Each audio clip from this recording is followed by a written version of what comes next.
ইয়া রাসূলুল্লাহ বললে ইমানদারের কলব তাজা হয়।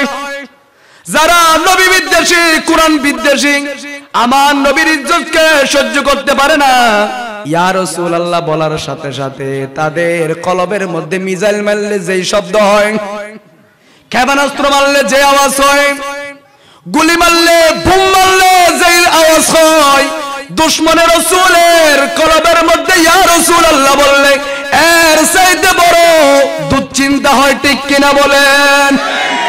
ইয়া রাসূলুল্লাহ এটা তো আমাদের স্লোগান নয়। জিবরাইল আলাইহিস সালাম বললেন আদবের সহকারে বসতেন, বসে হাদিসে জিবরাইলের মধ্যে এসেছেন কত আদব সহকারে বলতেন ইয়া রাসূলুল্লাহ। সাহালতু ইয়া রাসূলুল্লাহ, নবীজির কাছে প্রশ্ন করতেন।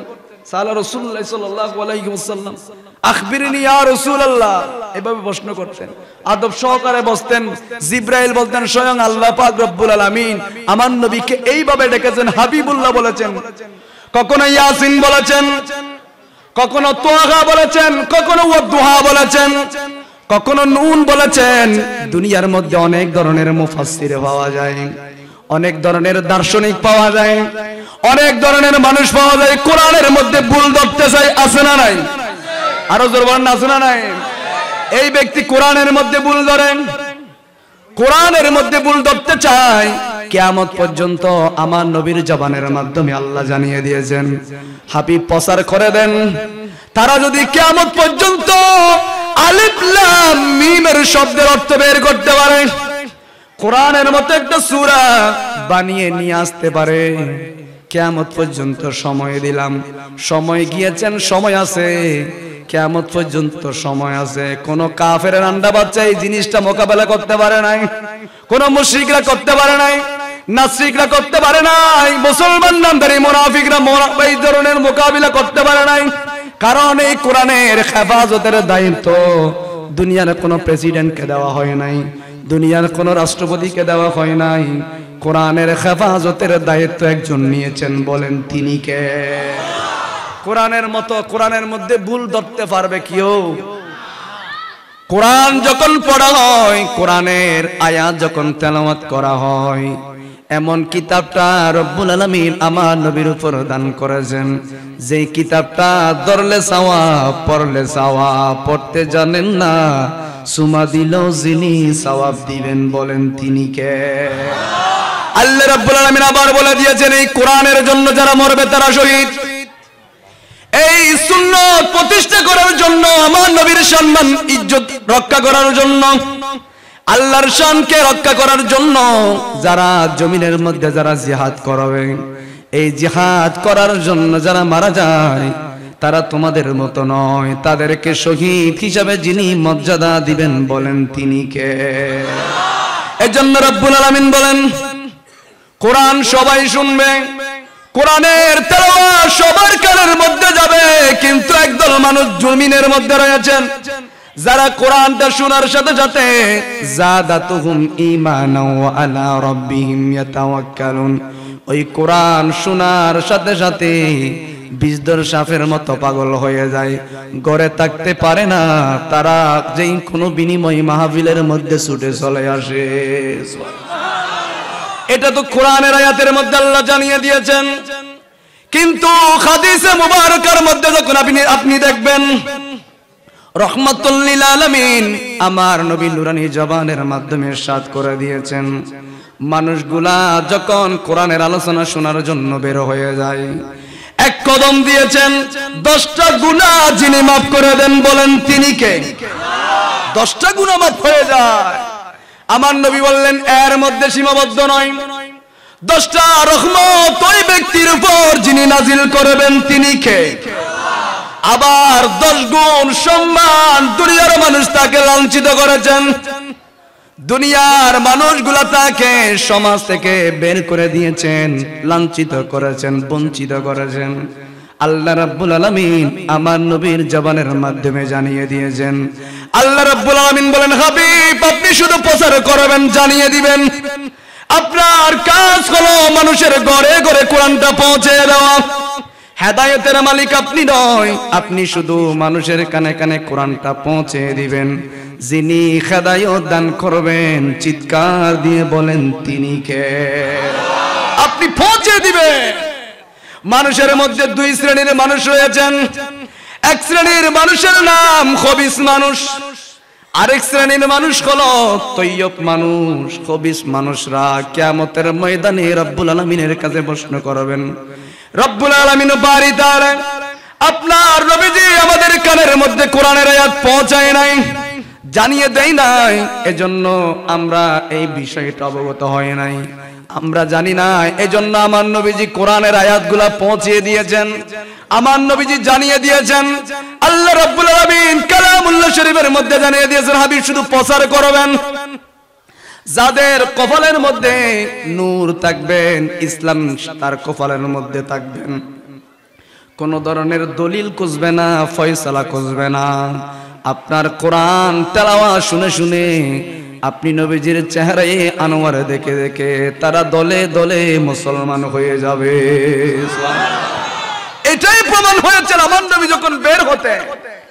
অথচ আবু জাহেল বলতেন মুহাম্মদের চেহারাই দেখা যাবে না, আবু লাহাব বলতেন মুহাম্মদের চেহারা দেখতে পারবি না। জিজ্ঞেস করা হলো কেন দেখব না? বললেন মুহাম্মদের চেহারা এমন কুৎসিত। সিদ্দিক আকবর বললেন, ও নবীজি, কাফেররা এখনই আপনাকে এসে বললেন আপনার চেহারা নাকি কুৎসিত, আপনার চেহারা নাকি অনেক বিশ্রী। সিদ্দিক আকবরকে আমার নবী বললেন, সিদ্দিক, যার অন্তরের মধ্যে যেটাই ধারণা হয়, যেই মানুষটা যেই রকম আর একজন মানুষের উপর এই ধারণা করে, সিদ্দিক তোমার মতামত কি?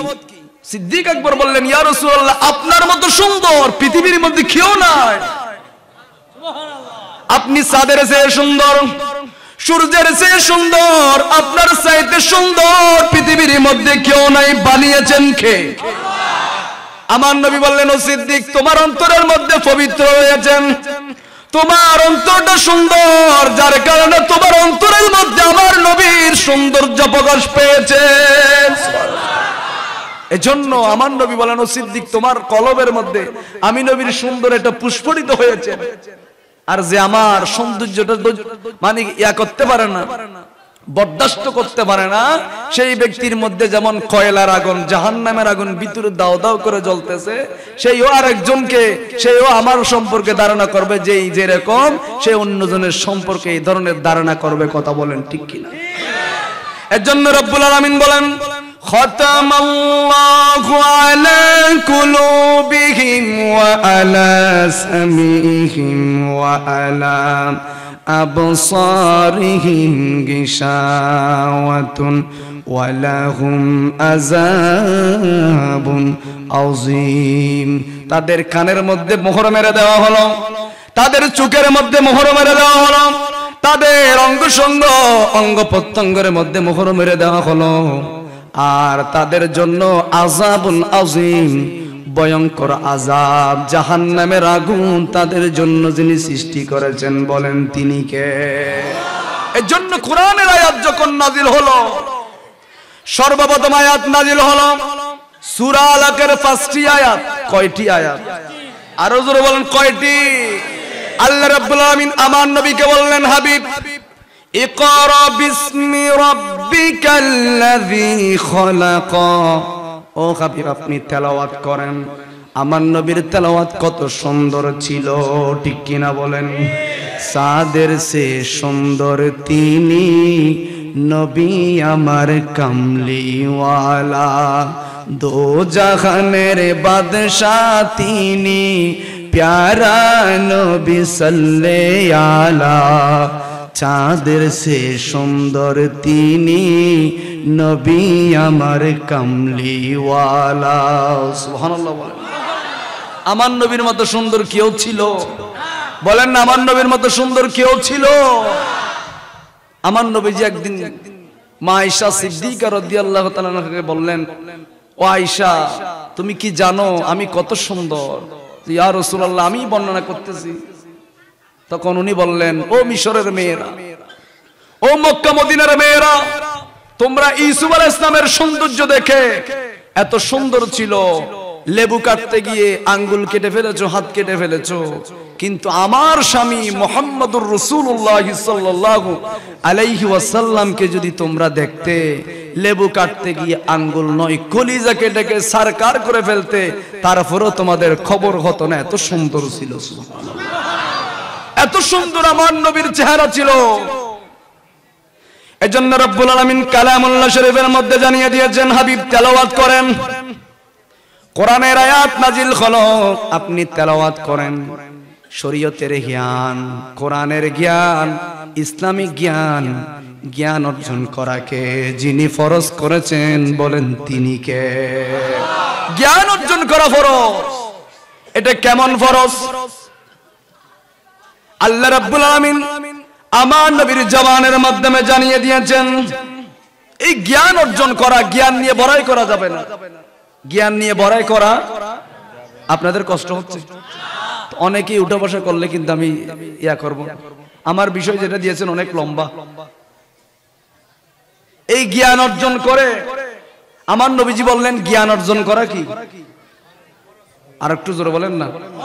এখানে আসছি কিছু শিকার জন্য, যদি শিখে যান কিয়ামতের ময়দানে এই একটা শিকারের কারণে, নামাজ রোজা হজ যাকাত তো আছেই, কিন্তু কিয়ামতের ময়দানে চলবেন এটা প্রেমের খেলা, মহব্বতের খেলা। লক্ষ লক্ষ কোটি কোটি নামাজওয়ালা, দাড়িওয়ালা, জুব্বাওয়ালা, ঢিলাওয়ালা দেখবেন জাহান্নামে যাচ্ছেন, আর প্রেমিক যিনি আমার নবীকে ভালোবাসেছেন, কোরআনের মধ্যে আল্লাহ জানিয়ে দিয়েছেন, কুলিন কানা আবাউকুম ওয়া আবনাউকুম ওয়া ইখওয়ানুকুম ওয়া আজওয়াজুকুম। হাবিব জানিয়ে দেন, আপনি একটু বলে দেন কোরআনের আয়াত খুল, আপনি বলে দেন, ইন কানা আবাউকুম ওয়া আবনাউকুম ওয়া ইখওয়ানুকুম ওয়া আজওয়াজুকুম। তাদের স্ত্রীর চাইতে, পুত্রের চাইতে, মা বাবার চাইতে, ধনের চাইতে, সম্পদের চাইতে, সব কিছুর চাইতে আপনি নবীকে যখন ভালোবাসবে তখন ইমানদার হবে। ভালো না বাসলে সেই ইমানদার কখনো হতে পারবে না, ঠিক কিনা? এটাই ইমানদারের সংজ্ঞা। আপনি যদি মনে করেন দাড়ি রেখেছেন মনে হয় বড় ফরজগার, এখনই ফেরেশতা নাজিল হইছে, না। অনেকে দাড়ি রাখে মানুষকে দেখানোর জন্য, ঠিক কিনা বলেন? অনেকে দাঁড়িয়ে রাখে ইমানদার ফয়সালা হওয়ার জন্য। এজন্য আমি বললাম জ্ঞান অর্জন করা ফরজ। কেমন জ্ঞান? যেই জ্ঞানের মাধ্যমে আপনি চলতে পারবেন, সমাজ চালাতে পারবেন, দেশ পরিচালনা করতে পারবেন, ভালো মন্দ পার্থক্য করতে পারবেন। এজন্য সবচেয়ে জ্ঞানীর মধ্যে দামি হলো যারা দিন ধর্মের জ্ঞান অর্জন করবে, কোরআনের জ্ঞান অর্জন যারা করবে, তাদের দাম রহমতুল লিল আলামিন এমন ভাবে জানিয়ে দিয়েছেন, শুধু মানুষ নয়, জিন নয়, ফেরেশতা নয়, ওই ব্যক্তিরা আলেমের জন্য সমুদ্রের মাছ পর্যন্ত দোয়া করতে থাকে। সুবহানাল্লাহ। মানুষের কথা কি বলবেন, জিনের কথা কি বলবেন, ইনসানের কথা কি বলবেন? আমার রহমতুল লিল আলামিন জানিয়ে দিয়েছেন। এই হাদিস কান আম্মা জান আয়েশা সিদ্দিকা রাদিয়াল্লাহু তাআলা আনহা বর্ণনা করেন, ও উম্মতের নরনারীরা, আল্লাহ আলেম সমাজের দামটা কেমন ভাবে জানিয়ে দিয়েছেন, বাড়িয়ে দিয়েছেন। রহমাতুল লিল আলামিন নূরানী জবানের মাধ্যমে জানিয়ে দিয়েছেন, আলেম সমাজের জন্য শুধু পুকুরের মাছ দোয়া করে তাই নয়, ফেরেশতারা নূরি জগতের ডানা বিছাই দেয় তাই নয়, কবরস্থান থেকে কবরস্থানের পাশ দিয়ে যখন হেঁটে যায় 40 দিনের কবরের আযাব যিনি মাফ করে দেন বলেন তিনি কে? 40 দিনের কবরের আযাব মাফ হয়ে যায়। এজন্য আবার আমার নবী বললেন, এই আলেম সমাজের মধ্যে একদল আলেম হবে আল ইমামুল আদিলুন, ন্যায়পরায়ণ ইমাম। ওই সমস্ত ইমাম, যেই ইমাম মসজিদের মিম্বরের মধ্যে বসে খেলাফ করে নাই, ইনসামিয়ত খেলাফ করে নাই, আমার নবীর ইজ্জতের মধ্যে আঘাত আনে নাই। কারণ মুসলমানরা এক জায়গার মধ্যে একত্রিত, আমার নবীর ইজ্জতের মধ্যে যদি আঘাত আনা হয়, ইসলামের বিরুদ্ধে যখন আঘাত আনা হয়, তখন কোন কে কোন দল করে এটা পার্থক্য করে না, সবাই এক প্ল্যাটফর্মের মধ্যে সেটার প্রতিবাদ করে। কথা বলেন ঠিক কিনা?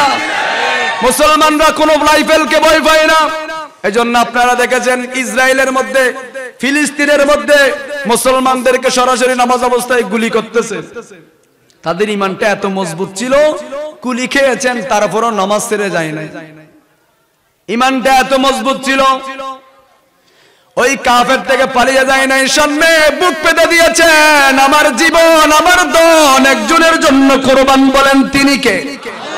قل إن صلاتي ونسكي ومحياي ومماتي لله رب العالمين আমার জীবন, আমার মত, আমার ইন্তেকাল, আমার দুনিয়া, আমার সম্পদ, আমার জীবন, আমার মত একজনের জন্য কুরবান, বলেন তিনি কে?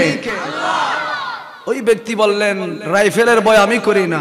আসুক না যত বাধা, যত ঝড় সাইক্লোন, রাসূলের পথে মোরা চলবই।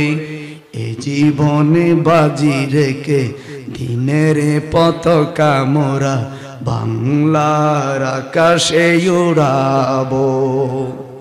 মোরা কামানের মুখোমুখি দাঁড়িয়ে আল্লাহু আকবার বলবো।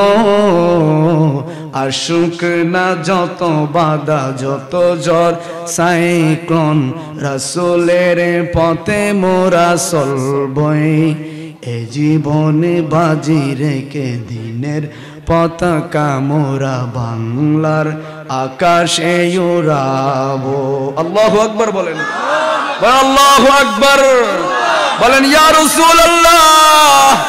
আর জোরে বলেন, ইয়া রাসূলুল্লাহ। ইয়া রাসূলুল্লাহ বললে কি শিরক হবে?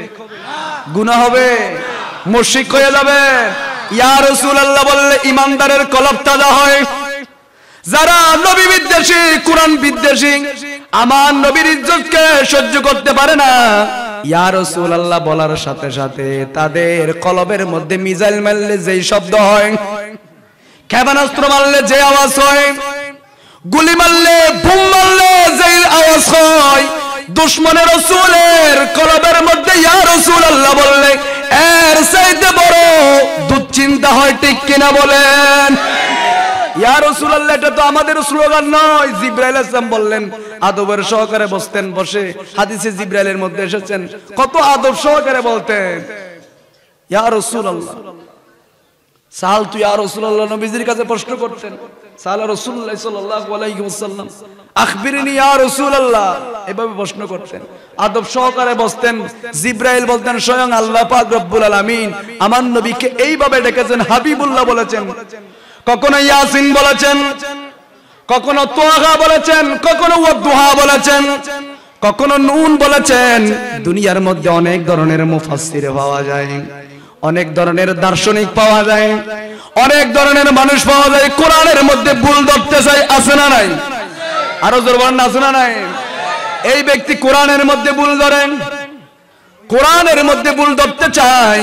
কিয়ামত পর্যন্ত আমার নবীর জবানের মাধ্যমে আল্লাহ জানিয়ে দিয়েছেন, হাবিব প্রচার করে দেন, তারা যদি কিয়ামত পর্যন্ত আলিফ লাম মিমের শব্দের অর্থ বের করতে পারে, কোরআনের মতো একটা সূরা বানিয়ে নিয়ে আসতে পারে, কিয়ামত পর্যন্ত সময় দিলাম।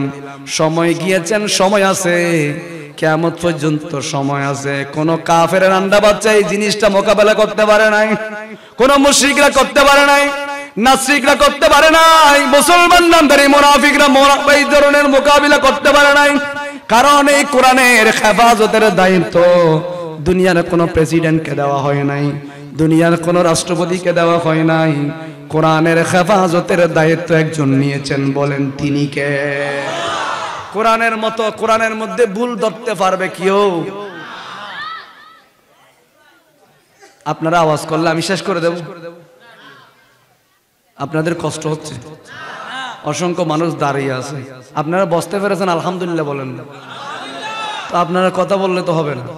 আমি বিশেষ করে আমার ভাইজান, ওনার মহাব্বতে এসেছি। আমি জায়গা না চিনলে এখানে দাওয়াত নিই না, প্রয়োজনে রুমের মধ্যে বসে থাকি। আপনাদের দোয়াতে বাংলাদেশ থেকে শুরু করে ইন্ডিয়ার জমিন, ওমান থেকে শুরু করে বিভিন্ন জায়গার মধ্যে আলহামদুলিল্লাহ মানুষ মহাব্বত করে নিয়ে যায়। আমার মধ্যে কোনো কিছু নাই, এলামও নাই, কোনো কিছু, খালি কলসি, কিন্তু মহাব্বত করে নিয়ে যায়। এখানে মহাব্বতে এসেছি, ওনার মহাব্বত। আপনাদেরকে তো চিনি না, এখন চিনতেছি, দেখতেছি মানুষগুলো আশিকের রাসূল বসে আছে, কিন্তু আপনারা কথা বলবেন না। এটা নবীজির মজলিস, যেই নবীর দরবারের মধ্যে একক একক এক লফজ কথা বললে জীবনের আমলগুলো বরবাদ হয়ে যায়, বেয়াদবি হবে। সেজন্য ওই মাহফিলের মধ্যে আমার নবী শ্বশুরে আছে না নাই? বলেন আছে না নাই? আমার নবীজি আপনাকে দেখে আছে, কিয়ামতের ময়দানে বুঝবেন নবীজি আপনাকে যে দেখে আছেন। কিয়ামতের ময়দানে আমার নবী বলবেন, যেদিন সাবাতুন ইউজিল্লুহুমুল্লাহু ফি জিল্লিহি ইয়াওমা লা জিল্লা ইল্লা জিল্লু, যেদিন আরশ আজিমের ছায়া ব্যতীত কোনো ছায়া থাকবে না, পানি থাকবে, ফুটন্ত গরম পানি খাওয়ার সাথে সাথে ওই নারী বুড়িগুলা বের হয়ে যাবে ভাতের ইয়ার মতো, মারের মতো।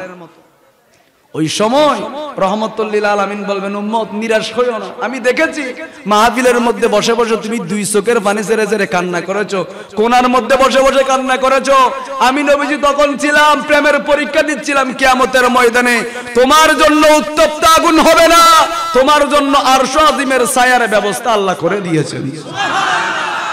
আর আমার নবী বলবেন, তুমি গামাত্ত হবে না, তুমি তৃষ্ণার্ত হবে না, তোমার মধ্যে তৃষ্ণা আসবে না। রহমাতুল লিল আলামিন আপনাকে হাউজে কাউসারের পানি, ইমামে হাসান ডানে থাকবেন, ইমামে হোসেন বামে থাকবেন। আমার রহমাতুল লিল আলামিন আপনাকে নুরানি খাতে হাউজে কাউসারের পানি খাওয়াবে।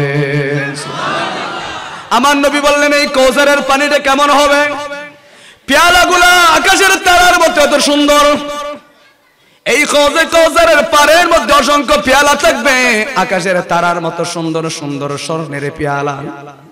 এই হাউজে কাউসারের পানি দুধের চাইতে সাদা, বরফের চাইতে ঠান্ডা। এক ডুব পান করলে জীবনে কোনোদিন তৃষ্ণা লাগবে না, জীবনে তৃষ্ণা লাগবে না। এজন্য ইয়া রাসূলুল্লাহ, এটা শিরক নয়। ইয়া রাসূলুল্লাহ বললে কলবের মধ্যে ঈমানটা যিনি তাজা করে দিবেন, বলেন তিনি কে? আমার নবী কেমন ভাবে ইসলাম প্রচার করেছেন?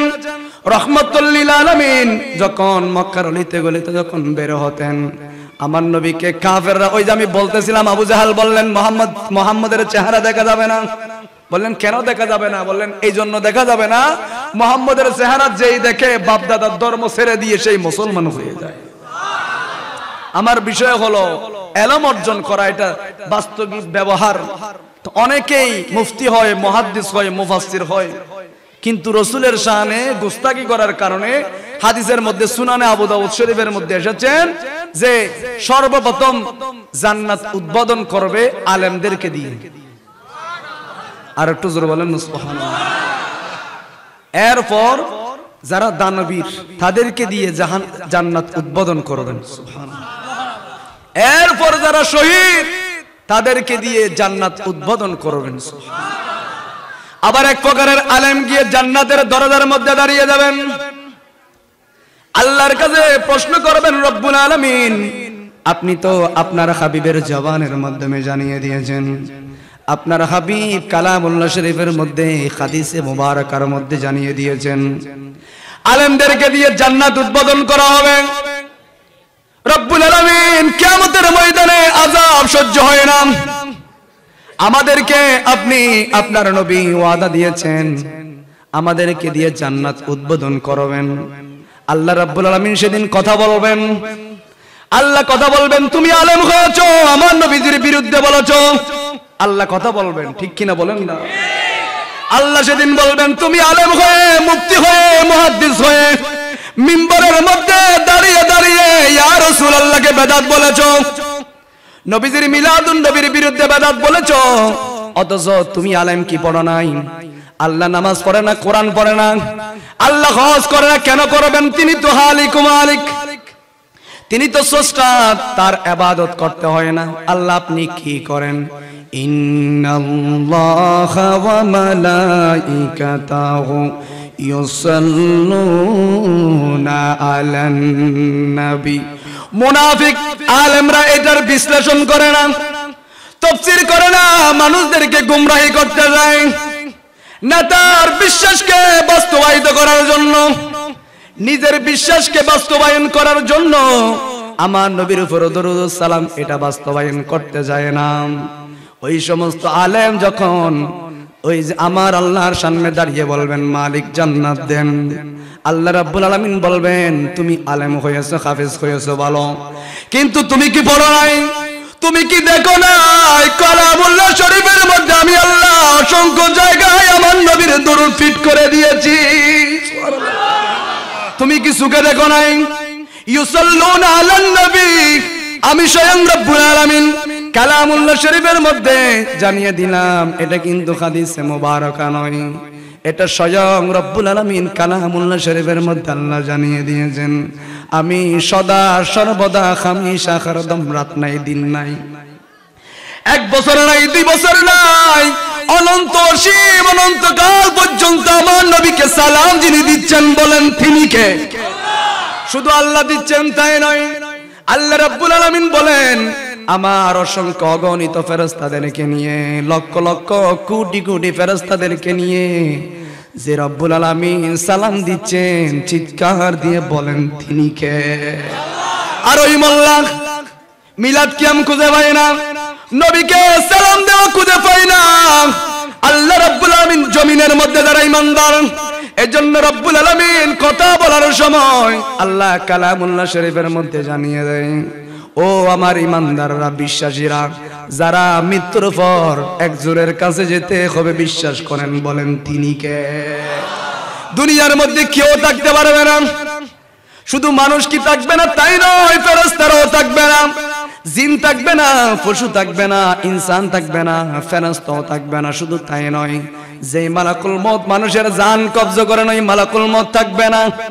আল্লাহ রাব্বুল আলামিন সেদিন কথা বলবেন, হুঙ্কার দিবেন, ও দুনিয়ার বাদশারা, ও দুনিয়ার প্রেসিডেন্ট, ও ফতলুবি আলেমরা, ও ফতলুবি জাহেররা, হাফেজরা, যারা আমার নবীকে মাটি বলেছো, আমার নবীকে নেতা বলেছো, আমার নবীকে নিজের বড় ভাইয়ের মতো বলেছো, কোথায় তোমাদের ক্ষমতা?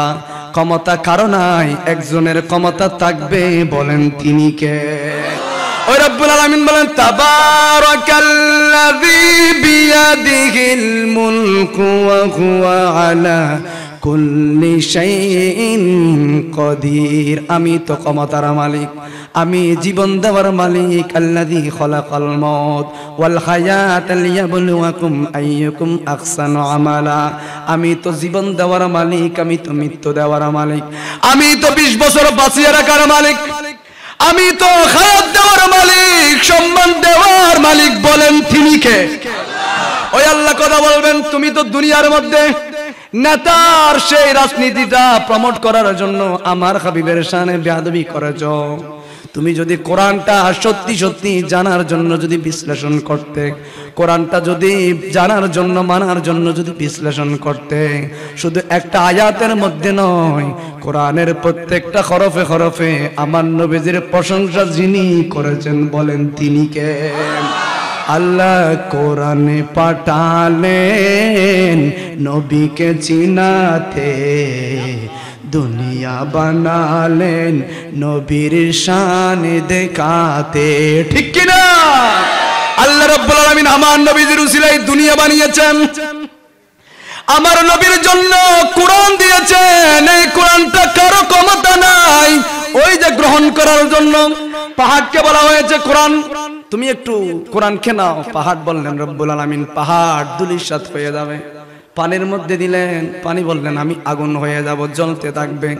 কোরআনকে এই হেফাজত করার জন্য, গ্রহণ করার জন্য কেউ নাই, একমাত্র ওয়ামা আরসালনাকা ইল্লা রাহমাতুল লিল আলামিন। আমার নবীকে কোরআন যিনি দিয়েছেন, চিৎকার দিয়ে বলেন তিনি কে? আল্লাহ রাব্বুল আলামিন বলেন কোরআনের প্রত্যেকটা আয়াতে, প্রত্যেকটা হরফে, প্রত্যেকটা অক্ষরে নবীজির শান যিনি বর্ণনা করেছেন, বলেন তিনি কে? আল্লাহ চ্যালেঞ্জ দিয়েছেন, ও দুনিয়ার মুফাসসিররা, ও দুনিয়ার মুফতিরা, ও দুনিয়ার মুতামিম, তোমাদেরকে আমি রব্বুল আলামিন সারা জীবন তোমাদেরকে আমি অঙ্গীকার দিলাম, চ্যালেঞ্জ দিলাম, তুমি যদি এত বড় মুফতি হয়ে যাও, এত বড় যদি মুফাসসির হয়ে যাও, তাহলে একটু এটার একটু অনুবাদ করো, আলিফ লাম কি একটু বলো।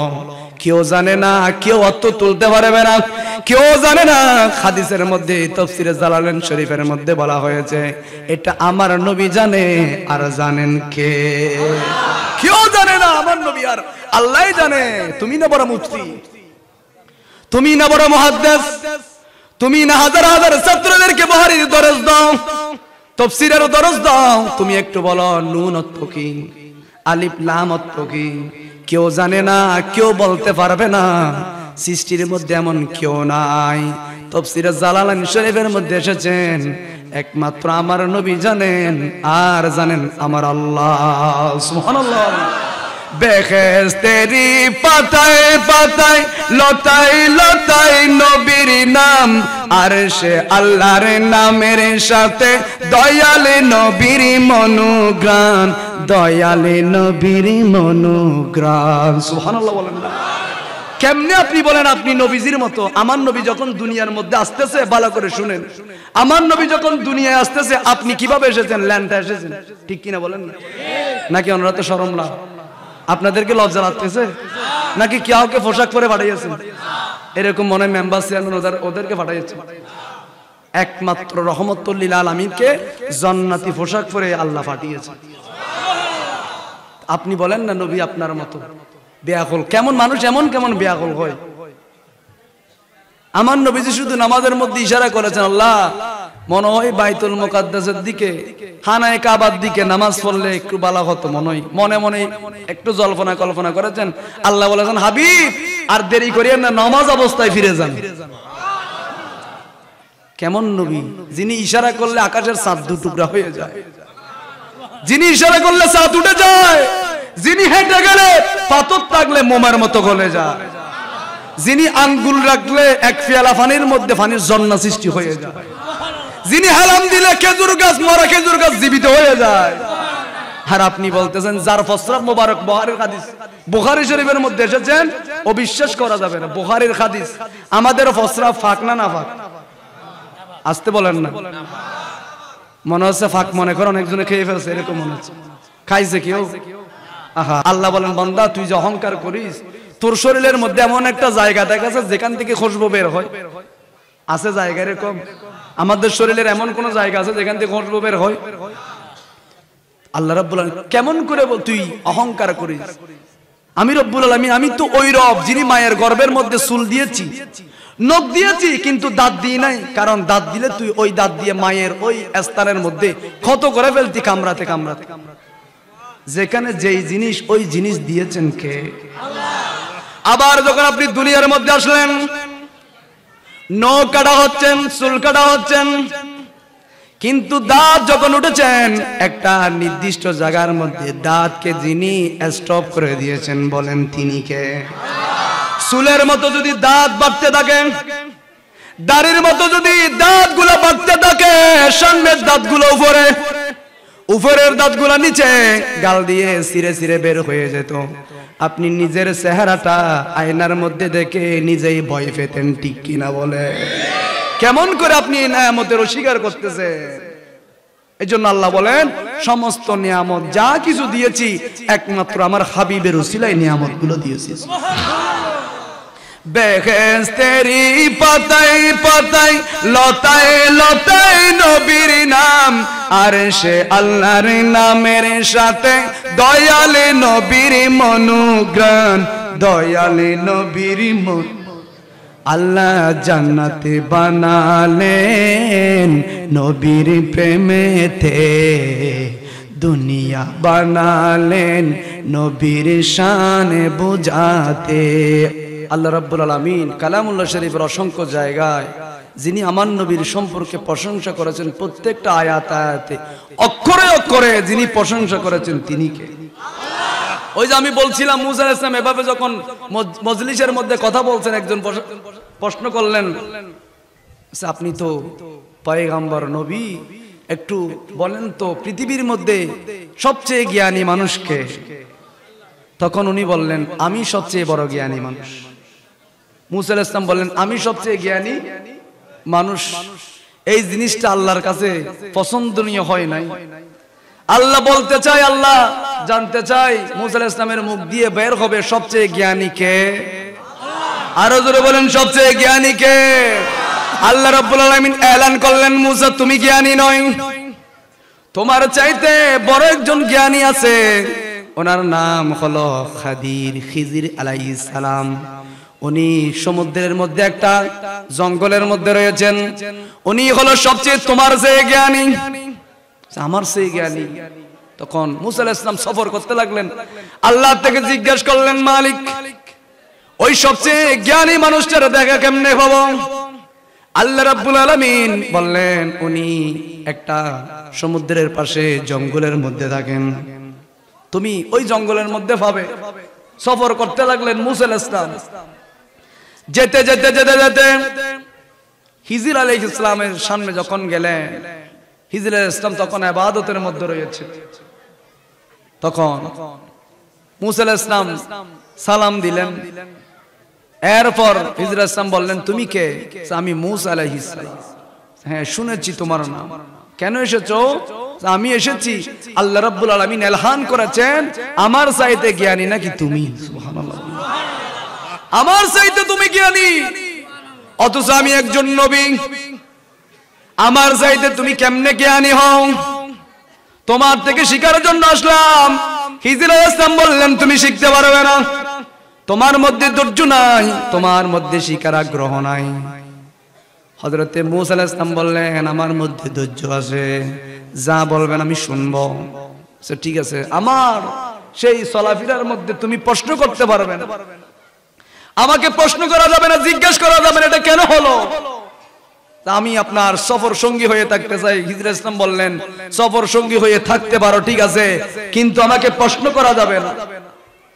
তখন মুসা আলাইহিস সালামকে নিয়ে হিজর আলাইহিস সালাম নদী পথে বের হলেন। সম্পানের মধ্যে নৌকার মধ্যে উঠলেন। নৌকার মালিকও চিনে ফেললেন মুসা আলাইহিস সালামকে, হিজর আলাইহিস সালামকে চিনে ফেললেন। পার করাই দেওয়ার পর টাকা পয়সা নিলেন না।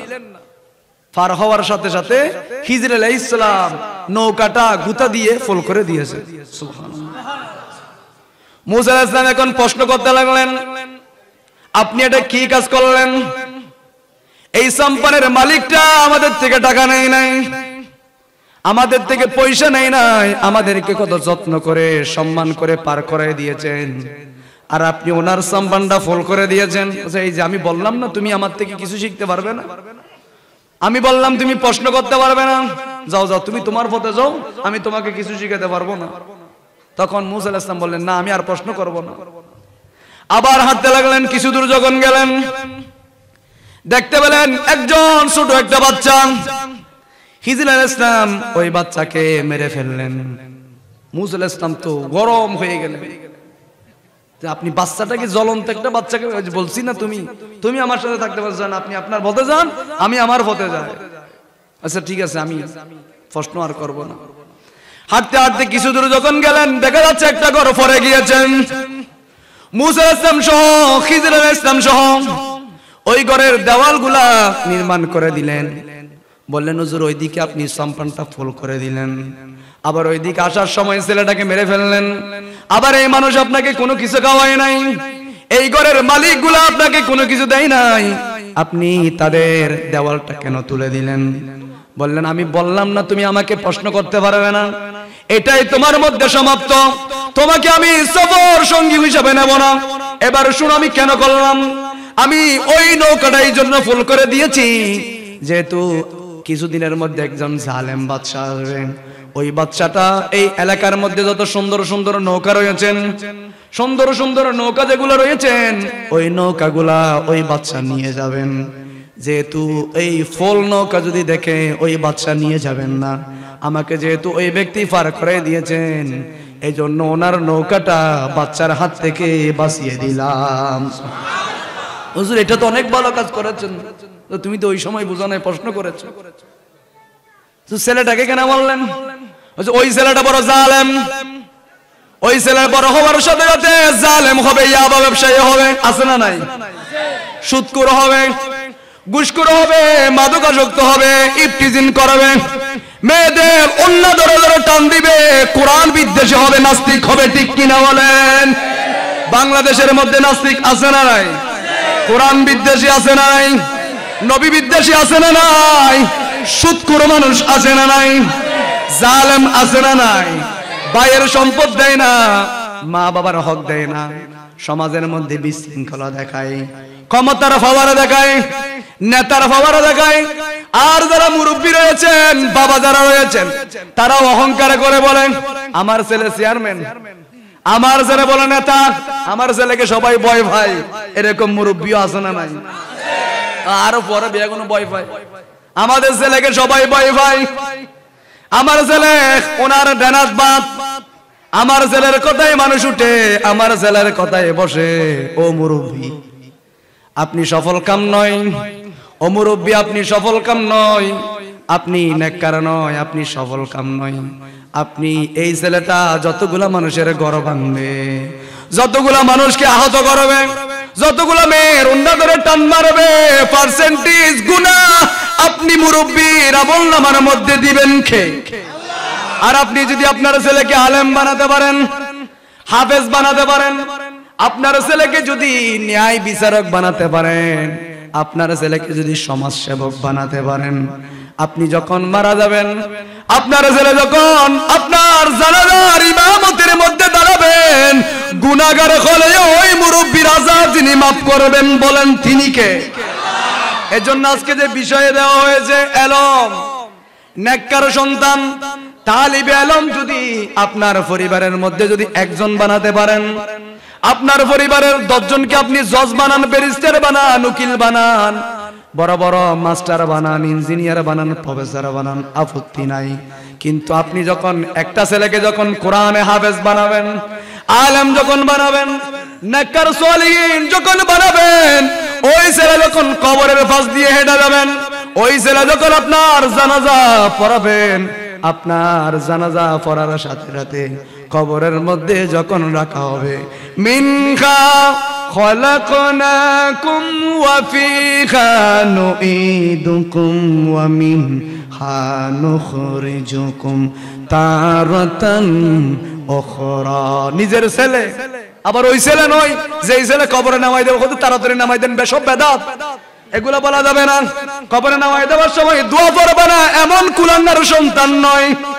এমন সন্তান যেই ছেলে নিজেই জানাজার নামাজ পড়াবেন, কথাগুলো ভালো করে শুনবেন, যদি ভালো লাগে আমল করবেন, নলি বাদ দিয়ে দেবেন। এমন সন্তান বানাবেন যেই ছেলে জানাজার মাঠের মধ্যে দাঁড়িয়ে বলবেন, ও আমার এলাকার মানুষ, আমার জানাজা, আমার বাবার জানাজা দুনিয়ার কেউ পড়াবে না, এলাকার কেউ পড়াবে না, আমি আমার বাবার জানাজাটা পড়াবো। আপনার জানাজা যখন ওই ছেলেটা পড়াবেন, খাতার ভেঙে দিয়ে যখন ওই যে সবাই যখন জিয়ারত আরম্ভ করবেন, হাত যখন আল্লাহর কাছে তুলবেন, বেকুবরা হাত তোলাকে বেদাত বলে, অথচ কোরআনের মধ্যে আল্লাহ জানিয়ে দিয়েছেন, মা যখন মারা যায়, বাবা যখন মারা যায়, ছোটবেলায় মা যেমনি ভাবে তোমাকে লালিত পালিত করেছেন, বাবা যেমনি ভাবে লালিত পালিত করেছেন, মা যখন ইন্তেকাল হয়, বাবা যখন ইন্তেকাল হয়, দুই হাতটা সিনা বরাবর তুলে তুমি আরম্ভ করে দাও, রব্বির খামহুমা কামা রাব্বায়ানি সগীরা। এই ধরনের দোয়া থেকে যেই সন্তান বেদাত বলে দূরে রাখবে, বুঝতে হবে আপনি আপনার ছেলেকে ওই হাদিস মোতাবেক, আমার নবী বললেন, এই যে আলেম সমাজ দিয়ে জান্নাত উদ্বোধন করবেন, আবার আলেম সমাজ দিয়ে জাহান্নাম উদ্বোধন করবেন। এই সমস্ত সন্তান যারা মা বাবা মরে যাওয়ার পর মা বাবার কবরের সামনে দাঁড়িয়ে দোয়া করে না, মা বাবার কবরের সামনে গিয়ে কোরআন তেলাওয়াত করে না, মা বাবাকে নামাই দেওয়ার সময় বলেন তাড়াতাড়ি করেন, দোয়া পড়া বেদাত, জিয়ারত করা বেদাত, মা বাবার কবরটা তাড়াতাড়ি করে দেন।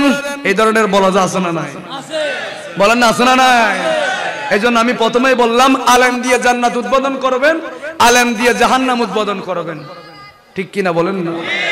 ওই আলেম আল ইমামুল আদিলুন, ন্যায় পরায়ণ ইমাম। কেন আপনি কি দেখেন নাই আমার রহমাতুল লিল আলামিন কবর দিয়ে যখন খেটে যাচ্ছেন, আমার নবী দেখতে পেলেন দুইটা কবরের মধ্যে আযাব চলতেছেন। একটা কবরের মধ্যে আযাব হলো ওই ব্যক্তিটা প্রস্রাব করার পর পানি নিত না, ওই কবরের মধ্যে আযাব চলতেছেন। রহমাতুল লিল আলামিন তো এমন মায়ার নবী, আমার নবীজি কবরটা ছেড়ে দিয়ে আসে নাই, আমার নবীজি খেজুর গাছের ডাল ভেঙে দিয়ে ওই কবরের মধ্যে গেড়ে দিয়েছেন। সাহাবায়ে কিরাম প্রশ্ন করলেন, আবিকা ওয়া উম্মিকা ইয়া রাসূলুল্লাহ, আমার বাবা আপনার কদমের মধ্যে কোরবান, আমার মা আপনার কবরের মধ্যে কদমের মধ্যে কোরবান। নবীজি একটু বলেন খেজুরের ডালটা কেন গেড়ে দিয়েছেন? আমার নবী বললেন, ও আমার সাহাবীরা, এই কবরের মধ্যে আযাব চলতেছেন, আমি নবীজি এমন রহমাতুল লিল আলামিন আযাব দেখে আমি চলে যেতে পারি নাই। খেজুরের ডাল গেড়ে দেওয়ার কারণ হলো যতদিন জীবিত থাকবে আযাব মাফ হয়ে যাবে। তো আপনি বেদাত বলতেছেন, মানুষ আসতেছে আলহামদুলিল্লাহ মসজিদের মধ্যে বসতেছে, কিন্তু নীরবে আসতে নীরবে বসতে হবে। মানুষ, আমি বলছিলাম মানুষ তো আসবেই, কারণ আমি বলছিলাম ইন্নাল লাযিনা ইউযুনাল্লাহু ওয়া রাসূলাহু লানাহুমুল্লাহু ফিদ দুনিয়া ওয়াল আখিরাহ, যারা আমার নবীর ইজ্জতের মধ্যে আঘাত করে। আবার আরেকটা আয়াত তেলাওয়াত করলাম, যারা কোরআনের আয়াত শোনার সাথে সাথে ঘরের মধ্যে বসে থাকতে পারে না, মৌমাছির মতো কোরআনের মাহফিলের মধ্যে এসে যায়। সুবহানাল্লাহ। তাহলে আমরা এমন একজন সন্তান, আপনি সন্তানকে প্রফেসর বানান, ডাক্তার বানান, ইঞ্জিনিয়ার বানান, কোনো সমস্যা নেই। আপনি আপনার ছেলে যখন সর্বপ্রথম পড়াটা অধ্যয়ন করবে, আপনার ছেলের মধ্যে কোরআনটা তুলে দেন, আপনার ছেলে পুরো পৃথিবীর সাথে পরিচয় হয়ে যাবে। কোরআন যখন আপনার ছেলের হাতের মধ্যে তুলে দিবেন, কোরআন আপনার ছেলেকে বাংলাদেশের মধ্যে নয় পুরো ওয়ার্ল্ডের সাথে কোরআন পরিচয় করে দিবে। এজন্য রব্বুল আলামিন বলেন, কোরআনের সাথে রিয়াল বেজেছেন, কোরআনের সাথে গিলাব বেজেছেন, ওই গিলাবের দাম আল্লাহ বাড়িয়ে দিয়েছেন। কোরআনের সাথে আশরাফুল মখলুকাত মানুষ যদি বাজে, কোরআনের দামটা যিনি বাড়িয়ে দিবেন বলেন তিনি কে? এজন্য আমার নবী বলেন, খায়রুকুম মান তাআল্লামাল কুরআন ওয়া আল্লামাহু। পৃথিবীর মধ্যে নেতা হইলে সবচেয়ে দামি নয়, ইঞ্জিনিয়ার হলে দামি নয়, বৈজ্ঞানিক হলে দামি নয়, এটা দুনিয়ার জন্য। বৈজ্ঞানিক এটা কোরআন, এটা বৈজ্ঞানিক এটা খবরের মধ্যে কোনো কাজে আসবে না, ইঞ্জিনিয়ার কোনো খবরের মধ্যে কাজে আসবে না, মেম্বার সেটা খবরের মধ্যে কাজে আসবে না। আমার নবী বললেন, যারা কোরআনের শিক্ষা দিবে, কোরআন অধ্যয়ন করবে, জ্ঞান অর্জন করবে, কোরআন যারা শিখবে, ওই ব্যক্তিরা দুনিয়ার মধ্যে সবচেয়ে দামি। খায়রুকুম মান তাআল্লামাল কুরআন ওয়া আল্লামাহু। কোরআন ব্যক্তি, কোরআন যেই শিখে সেই ব্যক্তি দামি, যেই শিখায় সেই দামি, যেই পড়ে সেই দামি। সুবহানাল্লাহ। এজন্য আমি বললাম, নেককার সন্তান আপনার গর্বের মধ্যে, ঘরের মধ্যে আমার মা বোনরা যারা শুনছেন, আপনারা কথাগুলো ভালো করে শুনবেন। আম্মা জান, আপনি যখন পেটের মধ্যে আপনার ছেলেকে নিয়ে টেলিভিশন দেখেন, বিভিন্ন খারাপ কাজ দেখেন, কিতাবের মধ্যে এখন বিজ্ঞানীরা প্রমাণ করেছেন, ছেলে সন্তান যখন 3 মাসের মতো হয়, 4 মাসের মতো হয়, তারা টেলিভিশন দেখলে, মা বাবা যখন টেলিভিশন দেখে, তাদেরকে শোনার মতো ক্যাপাসিটি, ক্ষমতা যিনি দেন বলেন তিনি কে? আপনি দেখতেছেন টেলিভিশন, ফেরের সন্তানও শুনতেছেন কিনা? বলেন না, শুনেন কিনা? এটা শুনে শুনে আমার গৌসে পাক আব্দুল কাদের জিলানী 1 পারা নয়, 2 পারা নয়, 18 পারা কোরআনে হাফেজ হয়েছেন। এটা কোথায়? মায়ের গর্ভের মধ্যে বসে বসে মা যখন কোরআন তেলাওয়াত শুরু করেছে, মা যখন নামাজ পড়েছেন, তাহাজ্জুদের নামাজ, তাহাজ্জুদের নামাজ যারা পড়বেন, দুনিয়ার মধ্যে দাম বাড়িয়ে দিবেন, আখিরাতের মধ্যে দাম বেড়ে যাবেন। আল্লাহ রাব্বুল আলামিন কালামুল্লাহ শরীফের মধ্যে জানিয়ে দিয়েছেন, ওয়া মিনাল লাইলি ফাতাহাজ্জাদ বিহি নাফিলাতান লাকা আসা আইয়াবাসাকা রাব্বুকা মাকামান মাহমুদা। রাতের বেলায় যারা তাহাজ্জুদের নামাজ পড়ে, আসা আইয়াবাসাকা রাব্বুকা মাকামান মাহমুদা, তারা ইবাদত করতে করতে তাদের হাত আল্লাহর হাত হয়ে যায়। তারা ইবাদত করতে করতে তাদের জবান আল্লাহর জবান হয়ে যায়। তারা কথা বলে না, তাদের জবান দিয়ে যিনি কথা বলেন তিনি কে? এজন্য তাদের কাছে যা চাইবেন তারা দিতে পারবে, কারণ আল্লাহ হাদিসে কুদসির মধ্যে, এটা কোনো গল্প কিস্সা নয়, হাদিসে কুদসির মধ্যে বলে দিয়েছেন, আল্লাহ তাদের জবান কার জবান হয়েছেন। তারা হাঁটে না, আল্লাহ হাঁটতে থাকে তাদের কদমের মাধ্যমে। কেউ থাকলে চ্যালেঞ্জ করবেন, আমি যেই কথাগুলো বলছি, কেউ থাকলে একটু আঙ্গুল তোলেন, হাত তোলেন, হুজুর আপনি ভুল বলেছেন। আল্লাহ রাব্বুল আলামিন বলেন, তারা তোমাদের মতো নয়, তোমাদের মতো রাতের মধ্যে ঘুমাই থাকে নাই, তাহাজ্জুদের নামাজের মধ্যে দাঁড়িয়ে গিয়েছে, ঠিক কি না? এই তাহাজ্জুদের নামাজ পড়ার কারণে আমি আল্লাহ তাদেরকে পুরস্কার দিলাম। তাদের হাতটা আমি আল্লাহর হাত হয়ে গিয়েছেন, তাদের পাটা আমি আল্লাহর পা হয়ে গিয়েছেন। নয় নয়, তাদের জবানটা একজনের জবান হয়েছেন, বলেন তিনি কে? এজন্য তাদের কাছে যাওয়ার জন্য বলেছেন কে? ওয়ালাউ আন্নাহুম ইযলামু আনফুসাহুম জাউকা, যখন জুলুম করবেন, আত্মার উপর জুলুম করবেন, আপনি নফসের উপর জুলুম করবেন, আপনি যখন অন্যায় পাপ যখন করবেন, ওয়ালাউ আন্নাহুম ইযলামু আনফুসাহুম জাউকা, যখন আপনি নবীজির দরবারের মধ্যে যাবেন, আবার আমার নবীকে ওসিলে নিয়ে যখন দোয়া করবেন, যারা দোয়াকে বেদাত বলে থাকলে এখানে থাকলে একটু হাত আমার সাথে চ্যালেঞ্জ করেন। আল্লাহ কোরআনের মধ্যে জানিয়ে দিয়েছেন এটা কিন্তু গল্প, কোনো কিস্সা কাহিনী নয়। আল্লাহ বলেন ওয়ালাউ আন্নাকুম ইযলামু আনফুসাহুম জাউকা, নবীজির কাছে যাও, ফাস্তাগফিরুল্লাহ ওয়াস্তাগফার লাকুমুর রাসূলা লাওয়াজাদুল্লাহা তাওয়াবার রহিমা।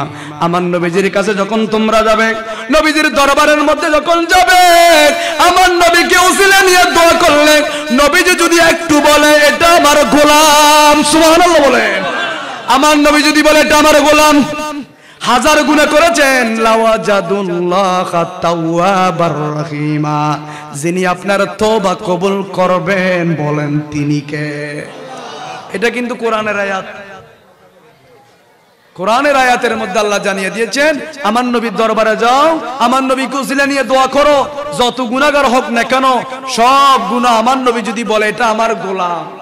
আবার অনেকে গোলাম বলতে রাজি নয়, আছে না নাই? আছে না নাই? অনেকে গোলাম বলতে রাজি না। যাক, এগুলো অন্য বিষয়। আমার নবী যখন বলবেন এটা আমার উম্মত, আমার গোলাম, তখন আমার নবী যখন বলবেন আর জিন্দেগি ভর মাফ চাইতে পারেন, কবুল হবে না। ইন্না দুআউ মাওকুফুন বাইনাস সামাই ওয়াল আরদ, দোয়া করেছেন ইন্না দুআউ মাওকুফুন, দোয়াটা থামি গিয়েছেন, স্টপ হয়ে গিয়েছেন। বাইনাস সামাই ওয়াল আরদ, আসমান এবং জমিনের মাঝখানে দোয়াটা স্টপ হয়ে গিয়েছেন। লা তাসাদু মিনহু শাইউন হাত্তা তুসাল্লি আলা নবিকা হাবিবিকাল মুস্তাফা সাল্লাল্লাহু আলাইহি ওয়াসাল্লাম। আমার নবীর উপর যখন দরুদ পড়বেন, যে দোয়াটা স্টপ হয়ে গিয়েছেন, ওই দোয়াটা বন্দুকের গুলির মতো আরশ আজিমের মধ্যে গিয়ে পৌঁছে যাবে। সুবহানাল্লাহ। নবীজির গোলামের, মৌলাজির গোলামের কোনো চিন্তা নাই, চলে নবীজির জান্নাতে মদিনা। আমরা মদিনা যেতে চাই কিনা? হাত তুলে বলেন মদিনা যেতে চাই কিনা? নারায়ে তাকবীর, নারায়ে রিসালাত, নারায়ে গাউসিয়া। মদিনা যাওয়ার জন্য বিমানের প্রয়োজন আছে? মদিনা যাওয়ার জন্য টাকার প্রয়োজন নাই। হুজুর আপনি কেমনে বললেন, কেমনে মদিনা যাব? সবাই তো দেখি বিমানের টিকিট নিয়ে মদিনা যায়। আমি বলতে চাই যারা বিমানের টিকিট নিয়ে মদিনা যায়, অসংখ্য হাজীদের খোঁজ কবুল হবে না, ঠিক কিনা বলেন? কারণ তারা সুদের টাকা নিয়ে যায়, ঘুষের টাকা নিয়ে যায়, ভাইয়ের হক ধ্বংস করে, জেনার টাকা নিয়ে যায়, বিভিন্ন খারাপ কাজের টাকা নিয়ে যায়, আর মদিনা শরীফের মধ্যে গিয়ে বলে গাইস আমি মদিনার মধ্যে আসলাম, আপনারা একটু দেখেন, লাইক কমেন্ট শেয়ার করে দেয়, বলা যায় আসে না নাই? হানায়ে কাবার মধ্যে তাওয়াফ করে আর মোবাইলটা এরকম করে সারিয়ে দেয়। আমি জিয়ারত করলাম আর মদিনার মধ্যে আসলাম, আজকে থেকে আমার নামের আগে ব্যবহার হবে কাজী সাহেব, লকব লাগানোর জন্য যায়, আসে না নাই? এটা জমজমের কূপ, এটা মদিনার রওজায়ে পাক। করে ব্যাক কলরে মুরুক করে মুনাফিক। আমার নবীজির রওজায়ে পাকের সামনে গেলে আশিক কখনো মোবাইল ধরতে পারে না, আশিক তো নবীর জন্য দিওয়ানা হয়ে যায়, ঠিক কিনা বলেন?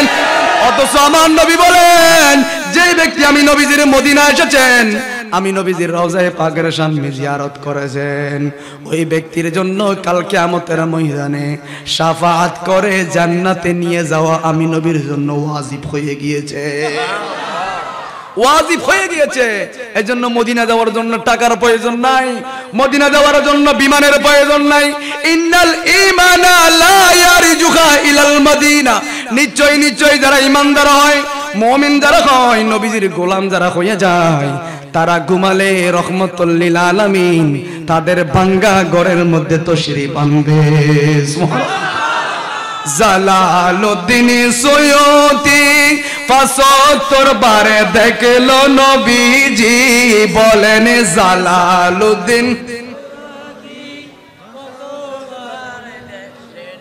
এতবার দেখিয়াও নবী এতবার দেখিয়াও নবী তিপিতে তাহার হলো না মদিনা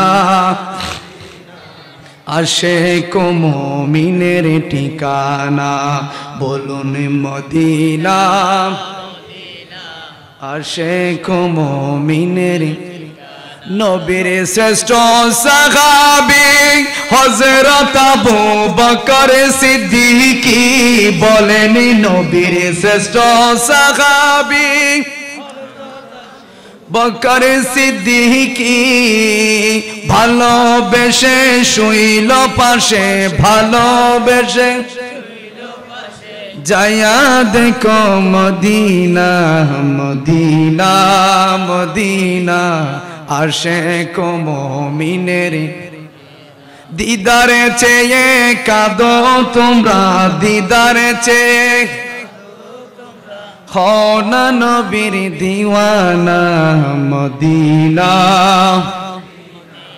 আশিক মুমিনের এইজন্য আমি বলছিলাম মদিনা যাওয়ার জন্য টাকার প্রয়োজন নেই মদিনা যাওয়ার জন্য রাসূলের মহব্বত প্রয়োজন দেখবেন দুনিয়ায় থাকা অবস্থায় নবীজির দিদার যদি আপনি না পান মরার সময় দেখবেন রহমাতুল লিল আলামিন হাউজে কাউসারের পানি নিয়ে আপনার সামনে উপস্থিত হয়ে যাবে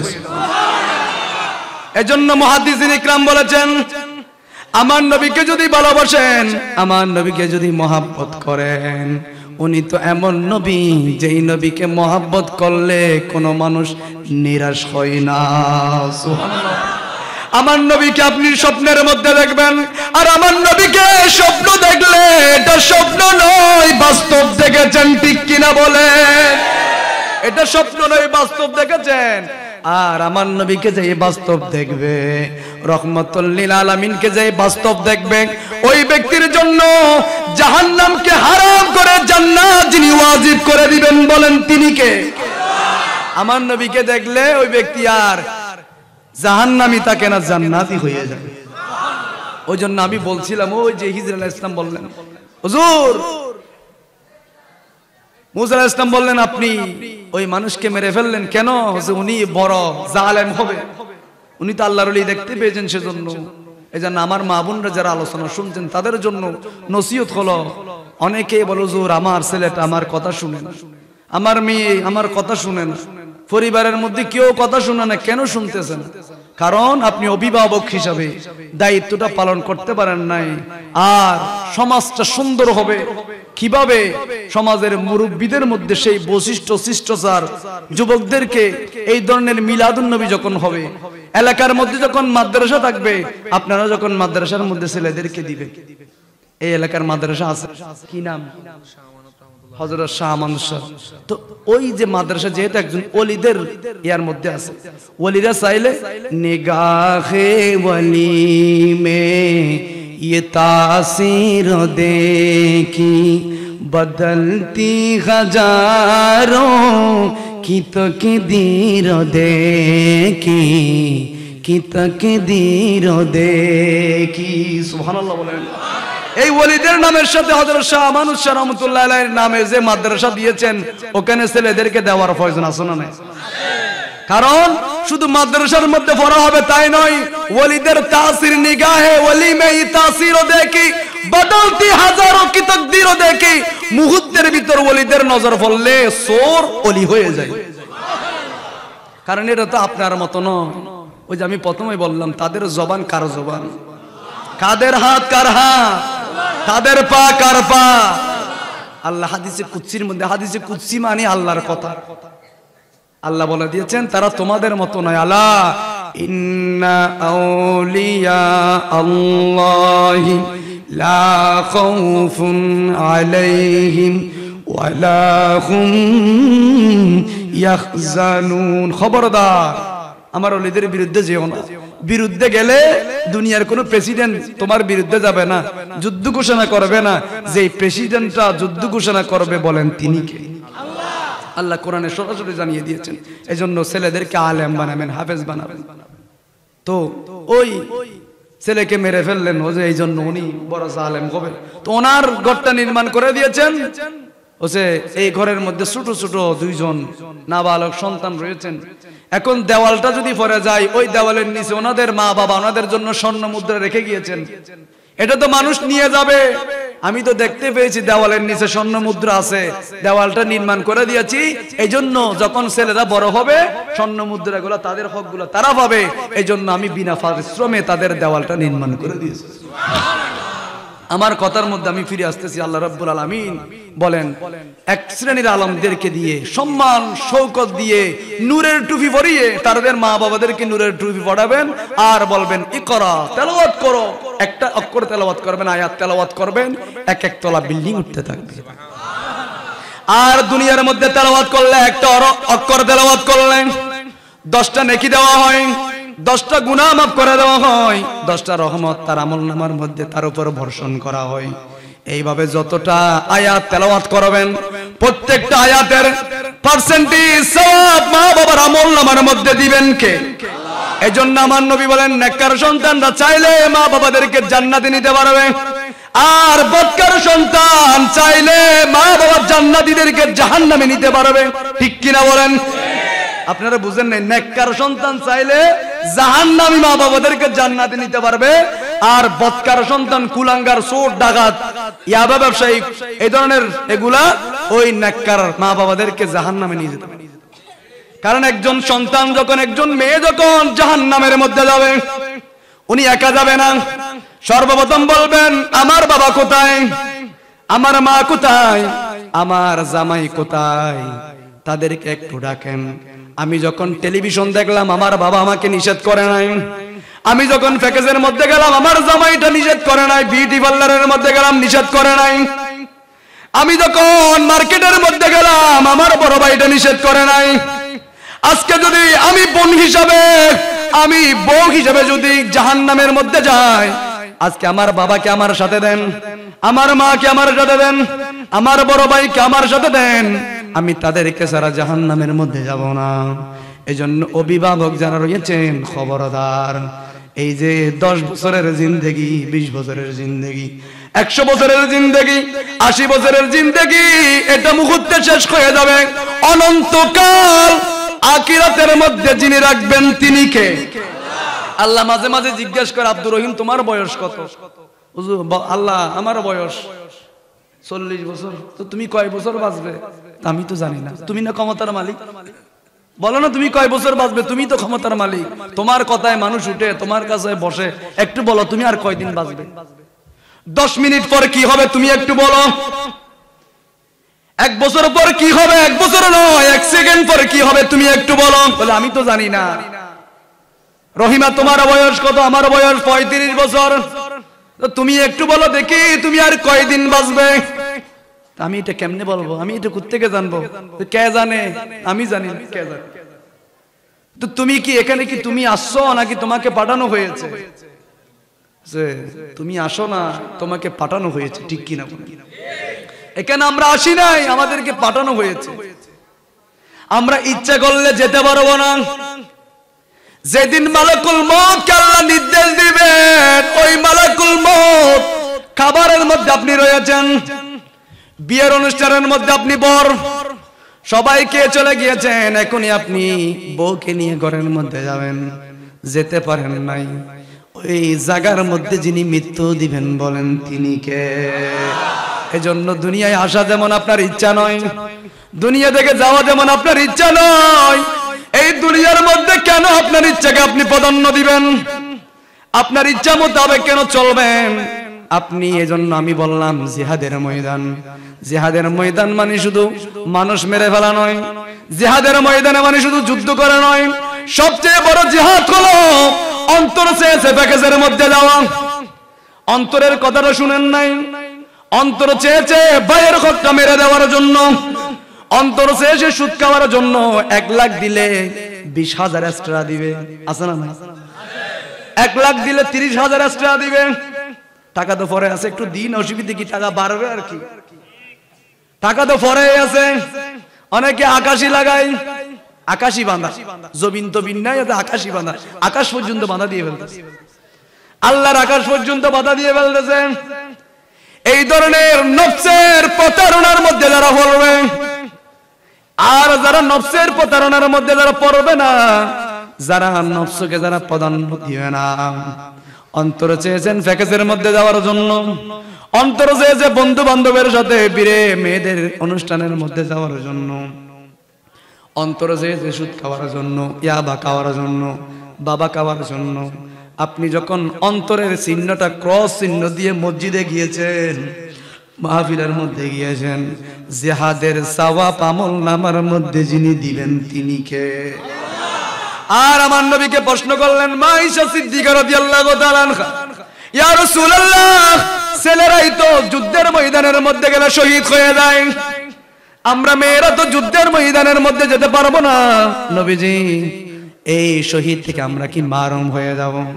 আমরা তো পুরুষদের সামনে যেতে পারবো না, পুরুষদের সামনে আমাদের চেহারা দেখানো যাবে না, কারণ পর্দা করাকে ফরজ যিনি করেছেন তিনি কে? ওয়াকারনা ফি বুয়ুতিকুন্না ওয়ালা তাবাররাজনা তাবাররুজাল জাহিলিয়াতিল উলা। আমার নবী আল্লাহ রাব্বুল আলামিন আমার নবীর জবানের মাধ্যমে বলেছেন, হাবিব জানিয়ে দেন পর্দা করাকে নামাজ রোজার মতো ফরজ যিনি করেছেন তিনি কে? এজন্য ইয়া রাসূলুল্লাহ, আমরা কি যুদ্ধের ময়দানে শহীদ হওয়ার সওয়াব পাবো না? আমরা কি শহীদ হিসেবে গণ্য হবে না? আমার নবীজি বললেন, ও আয়েশা, তোমরাও জিহাদের সওয়াব পাবে, তোমরাও শহীদের সওয়াব পাবে। তোমরা যখন দৈনিক ছেলে হোক মেয়ে হোক, দৈনিক যারা 20 বার মৃত্যুর কথা স্মরণ করবে, ওই দিন যদি ওই মানুষটা মারা যায়, ওই মানুষটা যদি মারা যায়, রব্বুল আলামিন তার নামটা শহীদদের কাতারের মধ্যে, লিস্টির মধ্যে লিপিবদ্ধ করবেন। এই জন্য একদল আলেম দিয়ে জাহান্নামে দিবে, আর একদল আলেম দিয়ে জান্নাতে দিবে। সুবহানাল্লাহ বলেন। ওই জাহান্নামী আলেম বলবে, আল্লাহ আমি তো আলেম, আল্লাহ বলবেন তুমি বাহাবা পাওয়ার জন্য, মত প্রতিষ্ঠা করার জন্য আলেম হয়েছো, আমি আল্লাহকে খুশি করার জন্য, আমার নবীকে খুশি করার জন্য আলেম হও নাই। তুমি যেটা চেয়েছো এটা তো দুনিয়ার মধ্যে পেয়ে গিয়েছো, তোমার নেতা তোমাকে বাহাবা দিয়েছেন, বাহ ভালো কথা বলেছো, নবীকে তোমার মতো বলেছো, বাহ ঠিক বলেছো, তুমি বাহাবা তো দুনিয়ায় পেয়ে গিয়েছো, আমি আল্লাহর কাছে চাওয়ার মতো কিছু, বলেন না, চাওয়ার মতো কিছু নাই। দ্বিতীয় নম্বর, ওই সমস্ত দানবী যারা আল্লাহকে খুশি করার জন্য দান করেছেন, ওই ব্যক্তিরা কাল কিয়ামতের ময়দানে সর্বপ্রথম জান্নাতের মধ্যে ঢুকে যাবে। আর যারা বাহাবা পাওয়ার জন্য, ভোট পাওয়ার জন্য, দানবীর বলার জন্য, আমার নামটা একটু মাইকের মধ্যে বড় করে বলবে, আমার নাম সবাই শুনবে, আমি 1 লক্ষ টাকা দিচ্ছি, এই নিয়ত আবার প্রকাশ্য দেওয়া জায়েজ আছে, এটা থাকতে হবে আমার থেকে দেখে, যাতে এলাকার মানুষরা দেয়, উদ্বুদ্ধ হয়, এটা করা যাবে। কিন্তু যদি এটা মনে করেন আমার নামটা বড় করে মাইকের মধ্যে বলবে, আমি টাকা দিচ্ছি, এটা এলান হবে, এটা যদি বলেন কিয়ামতের ময়দান আল্লাহ বলবেন তুমি যেটা চেয়েছো, তোমাকে দানবীর বলার জন্য তো দুনিয়ার মধ্যে পেয়ে গিয়েছো, আমি আল্লাহর কাছে দেওয়ার মতো কোনো কিছু নাই। 3 নম্বরের মধ্যে হলো শহীদ যারা হবেন, ওই যে ভোট প্রতিষ্ঠা করার জন্য, বিভিন্ন মত প্রতিষ্ঠা করার জন্য যারা নিজের ইচ্ছা মোতাবেক যারা শহীদ হয়ে যায়, টাকার বিনিময়ে বেচা গিয়ে যারা শহীদ হয়ে যায়, যারা দলের জন্য শহীদ হয়ে যায়, আল্লাহ রাসূলের রাজা মন্দিরের জন্য নয়, কোরআনের জন্য নয়, নবীর ইজ্জতের জন্য নয়, আল্লাহর জন্য নয়, যারা এই ধরনের শহীদ হবে, কিয়ামতের ময়দানে রব্বুল আলামিন বলবেন তোমাকে আজকে দেওয়ার মতো কোনো কিছু নাই, তোমার এই জিনিসটা নিয়ে তুমি জাহান্নামের মধ্যে চলে যাও। জোরে বলুন নাউজুবিল্লাহ। এজন্য রব্বুল আলামিন আমাদেরকে কোরআনের আয়াতের মাধ্যমে আল্লাহ রব্বুল আলামিন জানিয়ে দিয়েছেন, ইকরা বিসমি রাব্বিকাল্লাযী খলাক, তেলাওয়াত করুন ওই প্রভুর নামে যিনি আপনাকে সৃষ্টি করেছেন। এরপর আয়াতের মধ্যে রব্বুল আলামিন বলেন,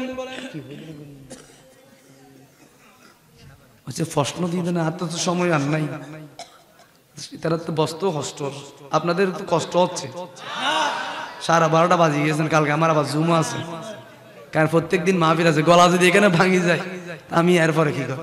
আপনারা বসে আছেন দেখতে পাচ্ছি, একজন মানুষ উঠতেছেন, আলহামদুলিল্লাহ। এটা আমার মহাব্বতে নয়, আপনারা এসেছেন আল্লাহ তাআলাকে রাজি করার জন্য, আমার নবীজির মহাব্বতে, ঠিক কিনা বলেন? এখানে অসংখ্য মানুষ আছে যারা এয়ার কন্ডিশনের মধ্যে থাকে, এক সেকেন্ড ফ্যানের বাতাস ছাড়া থাকতে পারে না, কিন্তু এখানে অসংখ্য মানুষ আছে ফ্যান নাই, এয়ার কন্ডিশন নাই, বসে আছে, এখানে বেহেশতির একটা সুখ আছে না নাই? জান্নাতি সুখ আছে না নাই? যে সুখটা আপনি এয়ার কন্ডিশনের মধ্যে পাবেন না, ফ্যানের মধ্যে পাবেন না, দুনিয়ার কোথাও পাবেন না। এখানে মরলে শহীদ মর্যাদা যিনি দিবেন বলেন না তিনি কে? এজন্য আমরা বসে আছি। কোটি টাকা দিলেও এখানে অসংখ্য মানুষ, টাকার মধ্যে বেচা যায় না এরকম মানুষ আছে না নাই? আমরা দুনিয়ার টাকার মধ্যে বেচা যায় না, আমরা একজনের কাছে বেচা গিয়েছি, বলেন তিনি কে? আমরা আল্লাহর কাছে জীবন, ধন সম্পদ, নিঃশ্বাস প্রশ্বাস, অঙ্গ প্রত্যঙ্গ, জীবনটা পর্যন্ত আল্লাহর রাস্তায় কোরবান করার জন্য প্রস্তুত আছি না নাই? সুন্নতি নয় শুধু দাওয়াতের মেহমান, সুন্নতি নয় শুধু খাওয়া শেষে মধুপান, আরো কিছু সুন্নাত আজ তুমি জানো কি? জানলে তা জীবনে কখনো তা মানো কি? সুন্নতি নয় শুধু নির্জনে ধ্যানে যাওয়া, আরো সুন্নাত হলো পাথরের আঘাত খাওয়া, ঠিক কিনা? কাফেররা যখন গুলি মারবে, ইসলামী ভাইরা ফিলিস্তিনের মধ্যে, বার্মার মধ্যে, ইন্ডিয়ার মধ্যে, কাশ্মীরের মধ্যে আমার মুসলমান ভাইদেরকে যখন ইহুদি নাসারারা গুলি করবে, আমি মুসলমান হিসাবে বাংলাদেশের জমিন থেকে, বার্মার জমিন থেকে, পাকিস্তানের জমিন থেকে মুসলমান হিসাবে জিহাদ করাকে ফরজ যিনি করে দিয়েছেন তিনি কে? এটাও ফরজ। এজন্য এলম এমন ভাবে আমরা অর্জন করব যে এলমের মাধ্যমে দুনিয়াও আমরা সন্তুষ্টি হব। এলমুদ্দিন উনি কিন্তু বড় ফরজ দিয়া ছিল না, বড় আলেম ছিল না, ওনার অন্তরের মধ্যে নবীজির মহাব্বত ছিল, যার কারণে এলমুদ্দিন যখন কারাগারের মধ্যে গেল, আমার নবীজির বিরুদ্ধে এক বেয়াদব বলেছিল, রঙ্গিলা রাসূল বই লিখেছেন, কেউ প্রতিবাদ করে নাই, এলমুদ্দিন দাঁড়িয়ে গিয়েছেন, অবুক আমার নবীর শানে এত বড় বেয়াদবি সহ্য করব না, যেই গুলি দিয়ে পাহারা দেওয়ার জন্য রেখেছেন ওই গুলি দিয়ে গুলি করে দিয়েছে। ধরে নিয়ে গেলেন, উকিল্লা বললেন, এলমুদ্দিন তুমি একটু বলবা যে এই সময় গুলিটা করেছো ওই সময় তোমার মাথা ঠিক ছিল না, আমরা আরগুলো বাঁচাই নেব। তখন এলমুদ্দিন রাতের বেলায় যখন জেলখানার মধ্যে শুয়ে আছেন, তারপর দিন যখন ওনাকে নিয়ে গেলেন, জজ জিজ্ঞেস করলেন, এলমুদ্দিন তুমি রাজপালকে কেন মেরেছো? সে তোমার কি ওই সময় হুঁশ ঠিক ছিল? হ্যাঁ, আমি সশরীরে সজ্ঞানে রাজপালকে মারলাম। আমার নবীর বিরুদ্ধে কেন লিখেছেন? সুবহানাল্লাহ। তখন আইনজীবীরা বললেন, হায় হায়, তুমি তো সব শেষ করেছো, তুমি একটু মিথ্যে বললে কি হতো? তা মিথ্যে কেমনে বলবো? আমি গত রাত্রে যখন জিয়ালখানার মধ্যে ঘুমালাম, দেখতে পাচ্ছি মদিনার রাসূল মদিনা শরীফ থেকে জিয়ালখানার মধ্যে এসে বললেন, এলমুদ্দিন তুমি কখন আসবে? তোমার জন্য আমি রাহমাতুল লিল আলামিন অপেক্ষা করতেছি। সুবহানাল্লাহ। আমি মিথ্যে কেমনে বলবো? আমার নবী স্বয়ং রাসূল এসে জিয়ালখানার মধ্যে এসে বললেন, এলমুদ্দিন তোমার জন্য অপেক্ষা করতেছি, তাড়াতাড়ি চলে আসো। আমি নবীজি অপেক্ষা করতেছি, আমি কেমনে মিথ্যা কথা বলবো? আমার নবী অপেক্ষা করতেছে। ডক্টর ইকবাল এলমুদ্দিনের জানাজার খাটিয়াটা খাদের মধ্যে নিয়ে আফসোস করে বলতে লাগলেন, জগৎ বিখ্যাত ডক্টর ইকবাল বলতে লাগলেন, এই মুরুক্ষ মানুষটা আলেম নয়, হাফেজ নয়, মুফাসসির নয়, মুহাদ্দিস নয়, এই মুরুক্ষ মানুষটা, আমি ডক্টর ইকবাল আফসোস করে বলতেছি, পৃথিবীর মানুষগুলোর চাইতে এই মুরুক্ষ মানুষের দামটা আল্লাহর কাছে বেড়ে গিয়েছে। সুবহানাল্লাহ। কবরের মধ্যে নামাই দিয়েছেন ডক্টর ইকবাল। কবরের মধ্যে যাওয়ার সাথে সাথে মদিনার রাসূল আশিকদেরকে রিসিভ করবেন।